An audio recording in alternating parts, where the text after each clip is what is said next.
SBF's legal team responds to proposed 50-year sentence, says it is not justice. Ruholamin Haqshanas last updated, March 20, 2024, 4:35 EDT 2-minute read.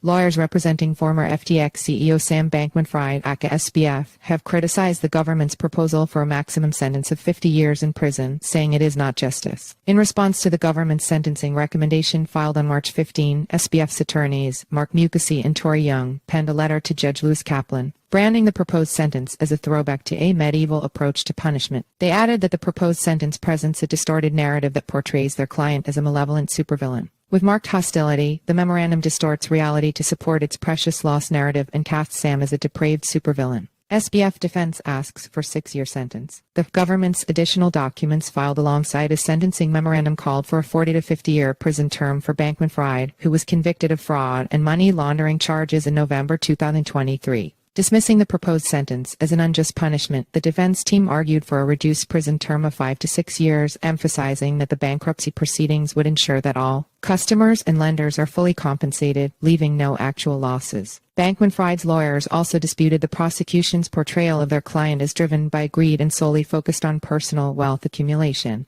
They highlighted his philanthropic efforts and purportedly modest lifestyle, countering the government's narrative. In addition, they challenged the government's assertion that Bankman-Fried posed a high risk of reoffending, citing research indicating low recidivism rates among white-collar, educated offenders without prior records. The defense team further criticized the prosecution for making unsubstantiated claims, including allegations that Bankman-Fried evaded responsibility and misinterpreted sentencing data related to comparable fraud cases. They pointed out the lack of precedent for a nonviolent offender serving a 40 to 50-year sentence and stressed that such an excessively harsh punishment was unnecessary, considering the personal and professional losses Bankman-Fried had already endured. Having experienced a jury trial that found him guilty on all 7 charges brought by the U.S. government, Bankman-Fried's defense team argued for a significantly reduced sentence of approximately 5 to 6.5 years. They urged the court to consider a substantial downward variance from the suggested guidelines range of 63 to 78 months if the government genuinely believed in Bankman-Fried's eventual return to liberty. FTX creditors submit impact statements. Earlier this week, the Department of Justice DOJ filed dozens of victim impact statements in the criminal case against Bankman-Fried ahead of his sentencing.